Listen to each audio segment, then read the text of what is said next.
বিসমিল্লাহিররহমানিররহিম।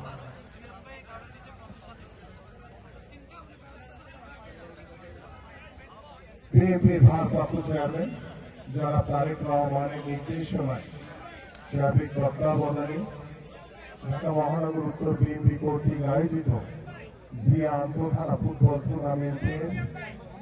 আজকে খিলক্ষেত থানা এবং উত্তরখান থানার মধ্যকার যে খেলা অনুষ্ঠিত হচ্ছে, আমাদের মাঝে উপস্থিত আমাদের ঢাকা মহানগর উত্তর বিএনপির সদস্য সচিব যারা মোস্তফা জামান উপস্থিত আমাদের,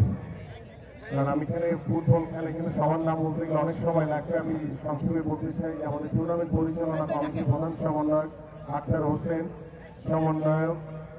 জাহিদ পারভেজ চৌধুরী, ঢাকা মহানগর উত্তর বিএনপির সদস্য এবং সাবেক ফুটবলার সহ আমাদের মাঝে আমাদের ঢাকা মহানগর উত্তর বিএনপির সকল যুগ্ম আহ্বায়ক বৃন্দ, আমাদের সদস্য বৃন্দ, ঢাকা মহানগর উত্তরের অঙ্গ এবং সহযোগী সংগঠনের বিভিন্ন পর্যায়ের নেতৃবৃন্দ এবং মাঠে বসে থাকা আমার প্রিয় দর্শক ভাইরা এবং প্রিয় সাংবাদিক ভাইরা, আসসালামু আলাইকুম।